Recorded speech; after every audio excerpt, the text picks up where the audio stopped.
I hope your day is full of dancing mice and princesses and princes and queens and evil stepsisters and poisonous apples and magic carpet rides and Neverland.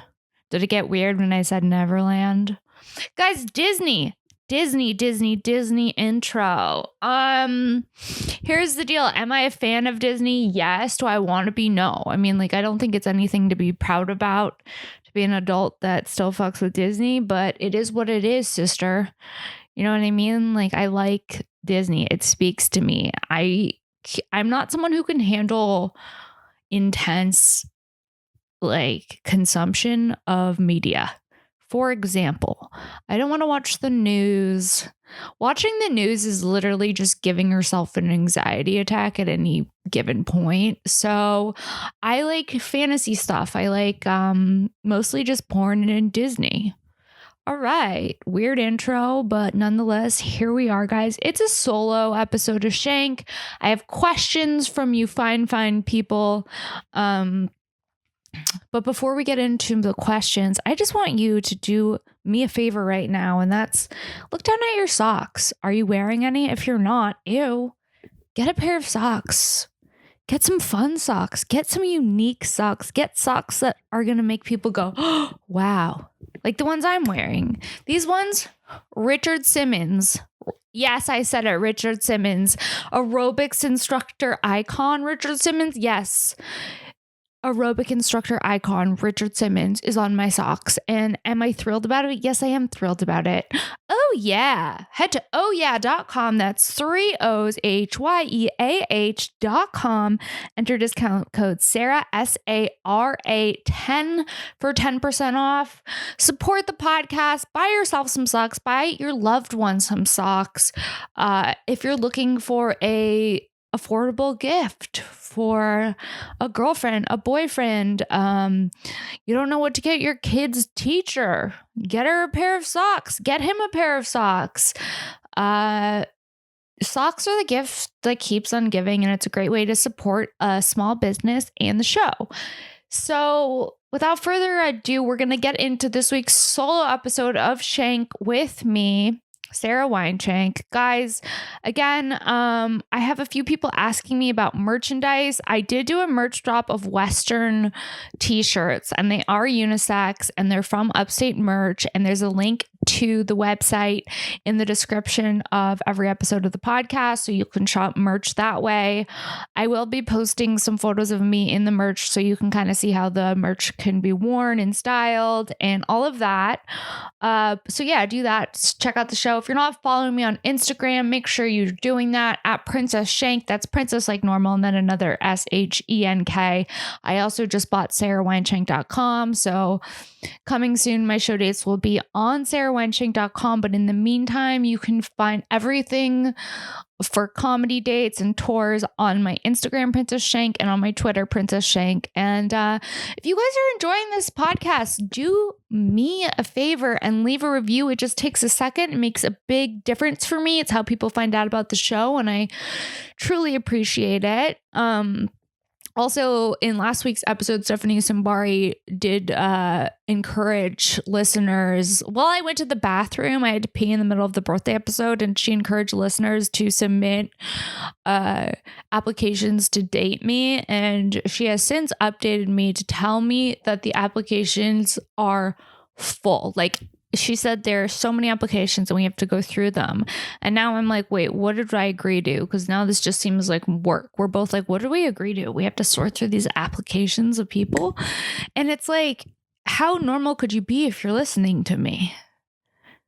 Not to be self-deprecating, but here we go. I wrote down in my notebook as something to talk about, I miss malls. Yes, because there is a time in the not so distant past when you could hop in the car with your girlfriends. You could, just throw on some casual sneakers and just walk the mall. And there was no greater joy than walking the mall. Sometimes you'd get a Wetzel's pretzel. That's right.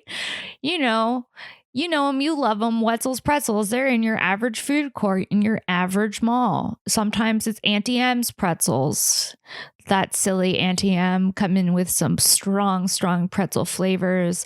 I did find out that today is National Pretzel Day. Wasn't planning on spending this much time on pretzels, but I think it's important to announce that yes, it is National Pretzel Day. So happy National Pretzel Day to all my listeners and followers. If you live by a mall, go buy yourself a food court pretzel. Nothing gets me turned on like a food court pretzel. There's something about a thick, and I mean thick with 2 C's, thick pretzel that just hits strong. Nothing like a strong carbohydrate to really remind you of what's important. Was I planning on doing a monologue about pretzels? No, but when I start talking, things pop up. Yeah, I miss malls. I would love to go to a Cinnabon. Cinnabon had its day. Is it still a huge sensation? I don't know, because food courts have been closed in malls. But I will say I went to a mall in Los Angeles, as one does, like a true queen, living like it's 1992. Went to the mall just for like an old-timey visit. Let me tell you, there's something about the mall that just never really changes. And there's something that's very soothing about that. Like, it just has all of the things. Mrs. Fields. If there's not a Mrs. Fields in your mall, then you're not living by a good mall. I'll tell you that. I think it was really crazy when malls started adding like Mongolian barbecue to their food court selections. It's like, calm the fuck down, okay? No one's trying to shit themselves while shopping for deals. We don't need to be, it's not a hibachi grill. Why are we searing shrimp in the mall food court? Wasn't planning on talking this much about mall food courts. Guys, when I get on one, I get on one. You know what I mean? Yeah, just as I miss malls in my notes. Like, I'm like, oh, that's something that it's important for me to address on my podcast. I better talk about it. Someone wants to know my favorite crayon color, which is pretty much the hardest question to answer.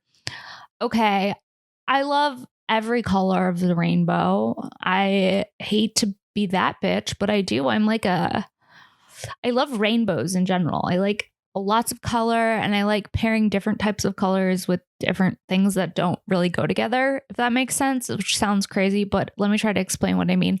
There's this book that I bought from this little independent bookstore in LA a while ago. I bought it as a gift for my mom, and it showed different color combinations that look really good together, and it was from Japan, and it was so cool. Like sometimes it would have like a mint green and like a peach, like colors that you wouldn't think of putting together. It had swatches of them together just to see what that vibe would paint, and I bought it from my mom and I stole it from her, and I don't know where it is, but I loved it so much because I thought it was so cool. I just love colors in general. I'm a big believer that colors can impact your mood. For example, green rooms, they're painted green to calm you down. I paint my nails green. My curtains in my room are green. I love colors. So I actually just did an infrared sauna. I don't know if you guys have done an infrared sauna. It's just an intense sweating session. It's more intense than a regular sauna because you detoxify more. And the one that I did, it also had like a light therapy of different colors. So each color light was for something different. And I don't know if it's all just bullshit or if it's somewhat true, but it was soothing as hell. Okay. I will say that was my second time doing an infrared sauna per Stephanie Simbari's recommendation, who, as you guys know, she's a wellness influencer. So sometimes she comes in with some hot wellness facts, like try an infrared sauna or try an infrared wrap or, get acupuncture, things that are, if you're tapped into the wellness world, seem obvious. But if you're not in that world and you're a comedian like myself or just an average person, you might not know about infrared saunas. So I did it and I felt so amazing afterward. It's really good for inflammation, supposedly. This isn't like a sponsored ad. It's just me talking to you, my listeners, about what's been going on with my life. And recently it was an infrared sauna. Also, the older I get, the harder it is to do the birthday and then 420 back to back. I gotta be honest. Yes, I was born on 420 Eve, which is fitting, I guess. And it never used to be such a big thing, but now it's like a big thing because 420 is really big. So it was like birthday party, then next day was 420, and then I woke up, I did a bunch of live streams, had the best time, but like by the end of this whole week I was exhausted. I also went to the 420 concert, the Flying Lotus concert at Jam in the Van with my friend Mel. We had the best time. Jam in the Van is a really fun show in LA that happens. It's on Pico, and they hook it up at Jam in the Van. My first time going there was last Tuesday for the Flying Lotus concert, and he did an amazing DJ set. And before him, there was this band called Duckworth that opened, and they were amazing. And it just was fun to see live music. It was like the first time I'd seen live music in a really long time. And it was definitely my vibe since it was 420 and it was outdoors. And there's a cooler full of all these amazing different beverages that you could choose from and weed. And it was just like so much fun and so great to see live music and so fun to be out and about. And yeah, I'm getting excited. It seems like more things in the LA area are opening as more and more people are getting vaccinated. So that's exciting. So that was on Tuesday, 420. So I got up at 6 a.m. on 420. It was like one thing after the next thing. It was like a Mary Jane event. And then it was like, I had to do a stream with Wolfie for a brand that hired us. And then I went to the Flying Lotus concert, and the day before was my birthday. So it was a lot of running around and zigzagging all over town. And, my room this week, I feel like all I've been doing is cleaning up and then messing up my room. Like every day, that's just what I do. I don't know how people have multiple children and constantly pick up after them, because I'm just one person, but I live like I'm multiple children, if that even makes sense. It's like I have a marker without a cap just out. It's like, this is why we can't have nice things, Sarah. I'm talking to myself in front of the internet, and that feels right. Guys, I asked you guys to send questions, and I only wrote down some of the questions, which in hindsight was a big mistake. But somebody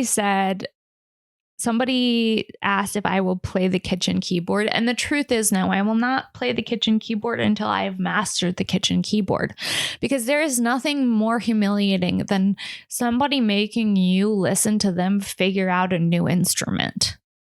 Let me work on it, and then I'll have a recital and invite everybody to come online and watch my recital, which may or may not ever happen.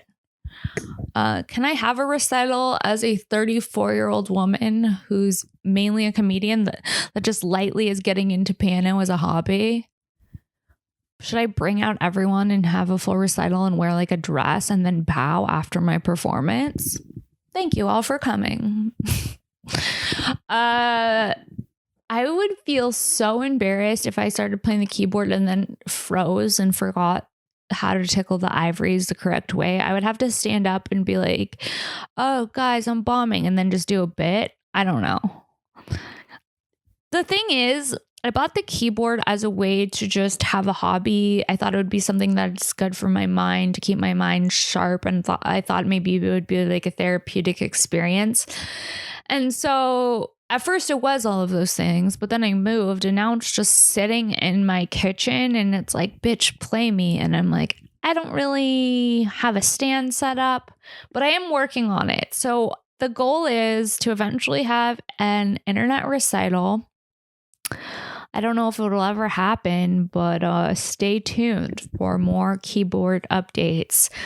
I also wrote down potpourri. Okay, because potpourri to me is one of those really weird things that, what is it? Like, what is potpourri? It's like a collection of spices and like flower petals, and you just put it in a bowl as like a way to make the air smell better. Or I remember like in the 90s, my mom had potpourri in her underwear drawer because she was a real woman. That's some real woman shit. Like, yeah, I have a satchel of potpourri in my underwear drawer. And the spelling of potpourri is insane. It's like potpourri. It's Potpurri, I believe. I don't know if that's right even. Fuck, I haven't really thought about potpourri this intensely in quite some time. If anyone has any thoughts, opinions, questions, concerns about potpourri, feel free to go ahead and tweet me at Princess Shenk. Pixie sticks are gateway drugs. I stand by that. Pixie sticks are gateway drugs. You give children a white powder that comes in a straw, and then you get mad at them later when they're snorting cocaine off of keys. Oh, maybe your kid wouldn't be doing ketamine if you just stopped giving her pixie sticks when she was 7. Oh. Another thing is those markers, those scented markers. That's how we got a bunch of huffers. We're just huffing markers in first grade and second grade. Like, that's normal. And those markers would smell so good. Like, they would smell exactly like the fruit that they were supposed to smell like. I remember smelling those markers and salivating and being like, what do you mean I'm not supposed to sniff fumes, heavy toxins? I've been doing it since first grade. Kids using chopsticks, that happens a lot in Los Angeles. It's actually kind of a problem. It's like, all right, we get it. Your 2-year-old's advanced. Give her a kid's chopstick. Let her use a fucking fork. We don't need cultured 2-year-olds in Los Angeles. Enough's enough. These kids, they're like making their own celery juice in LA. They're eating pistachio flavored ice cream, lychee, dragon fruit. The kids in Los Angeles live better than divorcees, rich divorcees. I was behind a car on the way to, I don't know where I was going, to be honest. I was trying to remember. Anyways, I was in the car, and that's neither here nor there. So your girl, me, is in the car, and I look in front of me, and there is a car that has on the back area, like behind where the passenger seats are, you know, like the display that's behind the back windshield and behind the back seats of a car. There's like sometimes a little display window there, and sometimes I've seen people displaying stuffed animals there, using that part of their car as a toy box. And it's like, what is going on there? What is that saying to the world? Like, you're a fun person. You need to bring transitional objects into the car with you at all times. You have a developmental problem. What went wrong in your life that you need to put multiple stuffed animals on the back part of your fucking vehicle? This is not a toy room, friends. This is a car. Zoom. I just wrote, I'm like, is this my grocery list? Because I wrote down Nespresso/milk steamer. I really want a milk steamer. Milk steamers really changed the game. I don't know if you guys have ever used a milk steamer. Maybe you were once like me, a dumb idiot that had never used a milk steamer. Until one day you went over to your friend Stephanie's house and she had a milk steamer, and then you used it, and forever your life was changed. What I'm saying is the milk steamer is the way of the future. If you want to save money on, I don't know if you guys are as bad as I am, but there's nothing I love more than a hot latte that I didn't make. But I'm also so specific about how the latte tastes that at this point, it's like I should just start making them myself. And I always feel like my lattes never match up to the latte experience of like a high-end coffee shop in Los Angeles. And that could just be my own issue that I need to work through internally. Or that could be that I'm not using the right products, because I went over to Stephanie's and Bari's house. She had milk steamer. And let me tell you, that shit changed the game. I'm not even trying to sell you a milk steamer, nor was I planning on talking about this much of milk steamer, blah, blah, blah, blah. Who knows? Wow. Solo podcasts are so fun because you can talk about milk steamers and kitchen keyboards and also about how you miss malls. Okay, so my friend Mel called and she told me that I could take an erotic blueprint quiz online. So last week I was taking an erotic blueprint quiz online, and I'm pretty sure that's how you know that you're max single, when you're taking an erotic blueprint quiz online, because you have time to find out your erotic blueprint. And now I like signed up for some updates from like this slutty website. It's like this person named Jaya keeps emailing me. It's like, Jaya wants to talk to you about sex and vulnerability. I signed up for some fucking newsletter because I was lonely and needed to take the erotic blueprint quiz. But my results were not shocking. I'll tell you that. It's a fun quiz to take. I'm telling all my listeners to go take online quizzes. This is the direction the podcast is going. I'm like, guys, figure out which Spice Girl you're most like. Swipe up.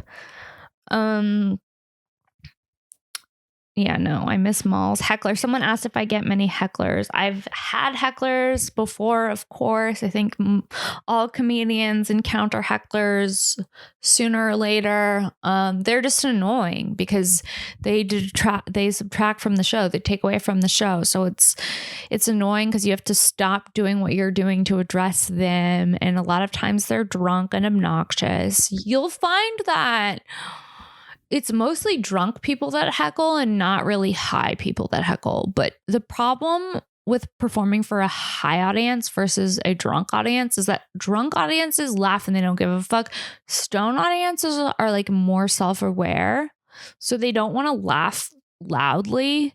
And that doesn't mean that they're not having a good time. It just means they're probably high as fuck and they're laughing internally. And at first that took a really long time to adjust to, but now it's like, okay, based on the room that you're playing, like if they're being offered cannabis or alcohol, kind of what to expect, especially in LA. Like I've been playing more cannabis centric shows, which I think is really fun because cannabis and comedy kind of go hand in hand in that way. Like who doesn't want to get stoned and laugh? It's the best time ever. And I like it because then I have to deal with less hecklers because it's mostly the drunks, not the stoned that heckle.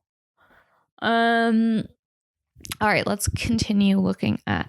I don't think I could. Okay, the art of folding a sleeping bag. You either get it or you don't. You know what I mean? There is nothing more embarrassing than a sloppily folded sleeping bag. It's like, have some pride in the way that you roll up that sleeping bag. Don't show up to the campsite with a weird ball of like fabric that's just spilling out in every which way. Prepare. I wasn't planning on talking about the importance of rolling a sleeping bag, but here we are, guys. Okay, let's continue on. Heckler. We talked about hecklers. What do you guys think about dating an abstract artist? An abstract artist for me is like, I'm curious about it because do you know that they're talented or do you have to pretend like they're talented? And even if you don't think they're talented, you're just lie and say that they're talented because at the end of the day, it's just a bunch of like splotches on a canvas. Or do you not date an abstract artist if you don't believe that they're talented? And it's like, I get it. I've seen abstract art that speaks to me, but then I've seen other abstract art that's like, what is even happening here?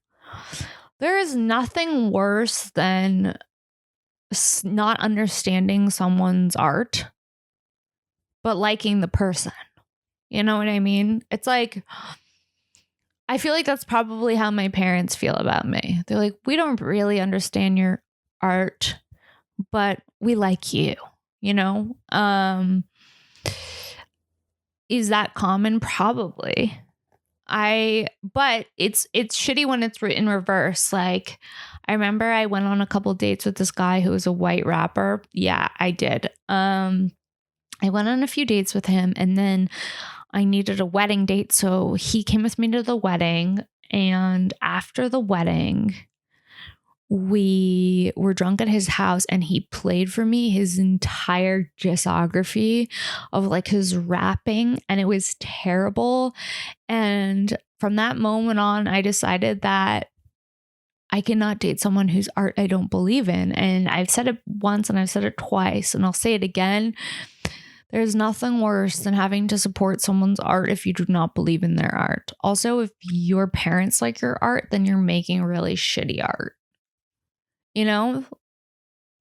Like, I don't think Mick Jagger's mom was stoked that her son was humping the air and doing what he does.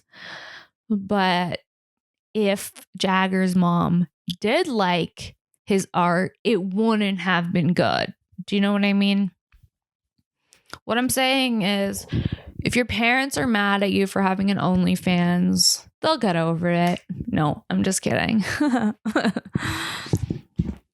Okay, back to the paper. Okay, so I got a few notebooks for my birthday from my mom. I talked about this last week. She knows what's up. So I've dedicated one for podcast notes, one for stand-up jokes, like my sets and whatnot, and another one for personal reflections. And that's how it is right now. We'll see if I can stay the course with having a different notebook for a different thing. We'll find out. Guys, let me tell you about something I love, and that's CBD. That's right. If you know me, you know I get anxious. Why? Because life is chaotic. I'm doing a million things. I'm running errands. I'm trying to upload podcasts. I'm, smoking joint after joint. I'm writing. I'm bringing my car in. I'm getting gas. I'm doing errands. I'm taking care of a crazy dog. I'm running here. I'm running there. And I do a lot in a week, especially now since everything's reopening. It just kind of feels a little overwhelming trying to figure out how to reintegrate back into society. At least for me, it has felt a little chaotic. So I medicate with CBD.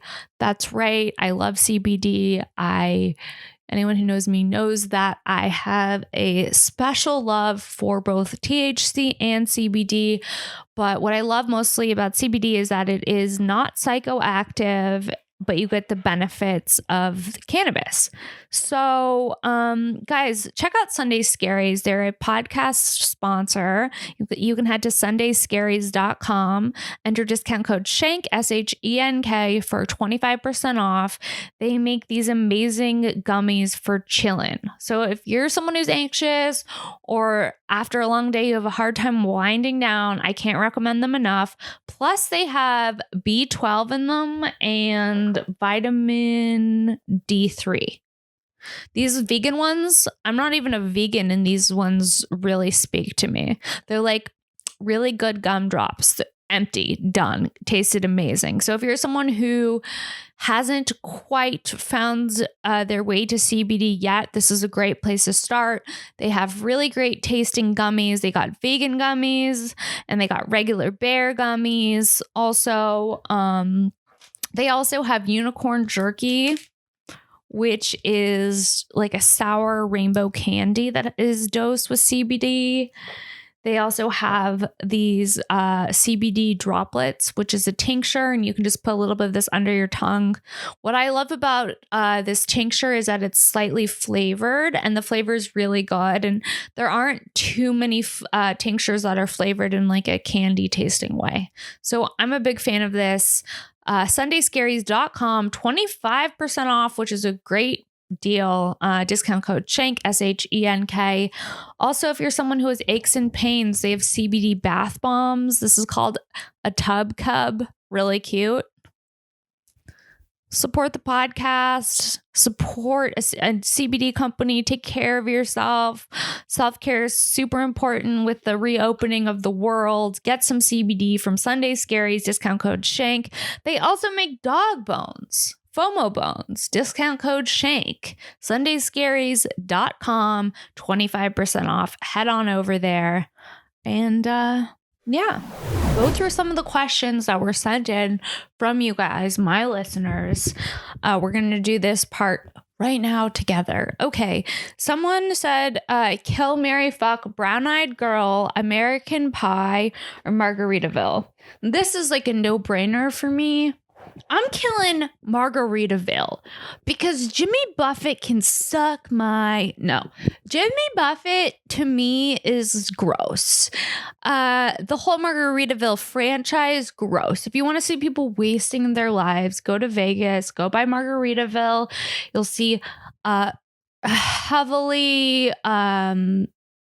very obese people drinking pina coladas at Margaritaville, plowing through their life savings. Just the whole vacation culture of Margaritaville freaks me out. Cheeseburger in paradise. Jimmy Buffett, to me, we could do without him. I'll never look at Hawaiian shirts the same, thanks to Jimmy Buffett for ruining that for me. So I'm killing Margaritaville. I'm marrying Van Morrison's Brown-Eyed Girl because Van Morrison is a classic artist. I've seen him live. He's a weird guy, but his songwriting is amazing and his lyrics are genius. So I'm marrying Brown-Eyed Girl because that's an iconic song, and I have brown eyes. Does every bitch with brown eyes think that song is about her? Probably. And you know what it is? It is about us. It's about us brown-eyed bitches up in here. American Pie. Oh, and I'm fucking American Pie. Put the Chevy to the levee. That song's great. I'm fucking it. It's no Van Morrison Brown-Eyed Girl, but I'm gonna fuck the shit out of American Pie. And if I didn't make it clear enough, I'm killing Margaritaville by Jimmy Buffett, you asshole. Someone wanted to know if I had to name my own strain of cannabis, what would it be? And I wrote dank shank, but that seems like too obvious. Is there something better? Perhaps. But just like throw away nug, dank shank, or I don't know. I'm going to think about that, but I do think that having a strain named after me would be the all-time ultimate goal, right? Have you smoked my strain? And then that means I can live peacefully after I have a strain named after me. Okay, someone wants to know if I've done a float tank. The answer to that is yes, I've done a float tank. I really liked it, except for like the last 5 minutes when I had to really pee. I've done a float tank 2 times. Both times really liked it. Both times really felt incredible the next day. Really good for pain relief, really good for zenning out, meditation. I'm a big fan of getting experimental when it comes to like meditation and self-care and relaxation and all of that. Someone wants to know if I'm open to dating other cultures and have I had any discoveries of dating someone from another culture. Yes, I dated a Muslim guy. I learned a lot. I learned that I can't be with someone who fasts during Ramadan because I like to eat during Ramadan. So that was a conflict of interest. It was also interesting dating someone who was practicing their religion because I've never really experienced that before. Like we were in Vegas and this dude was fucking running off to the mosque to pray. And it was an adjustment. It was an adjustment. I view myself as being open-minded, but when it comes to, you know, creating a life with somebody, you gotta be in sync, right? I mean, at first he told me he was a vegetarian, then all of a sudden he was a vegan. Every day was different. I don't know. But yeah, I'm open to dating people of different ethnicities and different cultures. I think that's really cool.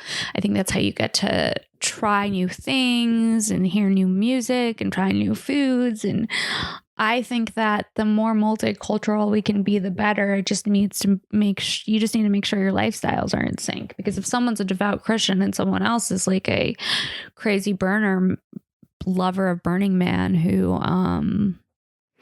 you know, likes dropping acid and running to the desert a couple times a year, they might not sync well with a very Christian person. But I don't know. Maybe there's some Christian burners out there. their art cars are just decorated with Jesus on the cross. Okay, to be fair, Jesus on the cross, haunting. It's a haunting image. It's a real scary way to dip your toe into a new religion. I gotta be honest. It's like, Jesus on the cross, do we have to have that as an analogy of like this dead bleeding man that's nailed to the cross? Wasn't planning on getting into Jesus on the cross, but it came up. Someone wants to know, if I had to make a dream comedy lineup, who would be on it? Mitch Hedberg and Joan Rivers, obviously, and Richard Pryor. Those three have to be on. And then Robin Williams drops by for a guest set because it's Robin Williams. And then, yeah, that's my dream lineup. So I think I think I'd put Mitch first, and then I would do Robin, and then I would close with Joan because she's an icon. If you haven't watched the Joan Rivers documentary, highly recommend. Big fan of it. It really shows her devotion to the craft of stand-up, and it's really cool to just see her building her career and how dedicated she was. And she has like this really intense filing system for all of her jokes. I don't remember what the documentary is called, but if you haven't seen the Joan River doc, highly recommend it. I was asked my favorite music, which this is so hard. Someone's like, well, what do you like to listen to when you're what do you like to listen to when you're high? And it's like, well, I like listening to such a wide range of music, from like classic rock stuff, like Grateful Dead, huge fan, to Led Zeppelin, to Fleetwood Mac, to Van Morrison, to like all the old classics, like classic rock and roll stoner music. And then I like the Growlers. I love Leon Bridges. He has a song called Texas Sun that I heard for the first time that I've just been listening to on repeat. Lana Del Rey, Tame Impala, the Growlers. I don't know if I said the Growlers. The Growlers are amazing. They're like a surf rock indie band. I've seen them a few times and they're incredible live as well. And they have really sick costumes that they perform in. So I'm a big fan of that. I love a costume. I think it would be cool to get henna tattoo. I've never done that. I just thought of that right now when I looked at the open to different culture dating question. Yeah, like I think it's cool to have someone who has like a strong culture that they relate to, and they can bring something different to your experience too, because it's like, how many times can we just have like bologna sandwiches on white bread and mayo? It's so tired. We got to mix it up, guys. The more diverse we are, the better, I think. Someone wants to know how did I get into smoking weed? Well, the first time I ever smoked weed was in high school. I was 14. I had an older boyfriend, Gus. He got me high, and I thought that he hid the coffee table from me to play a trick on me. And that's what taking your first bong rip at 14 is like. He did not hide the coffee table. There was, in fact, never a coffee table. And I was just stoned out of my mind. And then I didn't really get into weed again until later in college, when I had a hippie boyfriend from Portland who wore a lot of tie-dye and came through with the weed. You know what I mean? You got to have a tie-dye loving hippie boyfriend at one point or another in your adult experience. Or how else are you going to find weed? Someone wants to know if I will like blunts before or after sex. Okay, having high sex is super fun. Stone sex is really fun because it just kind of like calms you down, which I like. I also feel like it enhances sex, but that's just my opinion. I think it kind of enhances everything from anything sensory based. I think weed affects and helps. So yes, I love a blunt before sex, after sex. And you know what? The dream is just to have a blunt during sex, just like lounging like a true queen, just like, yes, I smoke blunts while we fuck. And I don't know who the man is that I'm talking about in this imaginary fantasy where I'm smoking blunts before, after, and during sex, but hey, I know he's out there. Okay, so my comedy lineup, we covered that. Cool. Yeah. Been listening to Same Song on repeat, Texas Sun. Big fan of listening to songs on repeat. I think I covered that. I just had an experience in between making the first half of this podcast and now the second half. In between recording the first and the second half, I decided that I was going to make a hamburger patty. But the hamburger patty has like an intense flavor. It's a strong scent. It has like maybe some type of like fish seasoning on it. I don't know. But now all I can think about is whether or not my entire apartment smells like hamburger, because there is nothing grosser to me than a human being smelling like food when there's no food around, or a living space that smells like food after food has been eaten. It's like, air it out, open a window, burn some essential oils. Let's switch up the vibe, let's flow the air. My biggest fear is showing up to an event. I don't know what type of event, but an event, right? Like an event where people are dressed. It's like people are dressed. It's like a non-COVID event, pretend, right? Just like a 2019 event.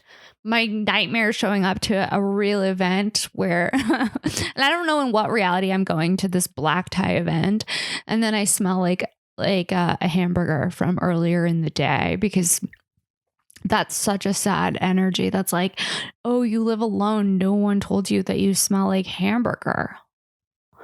And now you're just out in public smelling like hamburger, and that's a turnoff. If you're a human, don't smell like food if there's no food around, because it makes it awkward for everybody else. My mom complimented me on my wrapping paper job last week. I wrapped a present for my dad's birthday, and it made me feel good. Nothing like getting a compliment from your mom. There's something about getting a compliment from a parent that lands. It just feels that much better. Right? Because my parents, I have to be honest, I think they're probably just about done with me. So if they compliment me on something, I'm like, I must be really good at it. So I've been feeling fakely confident ever since I wrapped a present for my dad and my mom complimented me on it. I'm really filling in my listeners on everything that's happening in my life, because I want you guys to feel connected to me. Also, I want you guys to buy some merchandise, buy some Western merch, buy some OES socks, buy some CBD. It's a great way to, ease back into life, just slightly medicated. And CBD is not psychoactive. And you can head to sundayscaries.com, link in the description of this episode, discount code Shenk for 25% off. You know the deal. Head to Oh Yeah Socks, discount code Sarah10, 10% off. Get yourself some Richard Simmons socks. They're amazing and they make great gifts. So unique, so fun. Guys, thank you so much for tuning in to another episode of Shenk. Please make sure to subscribe, rate, and review. Thank you. Bye.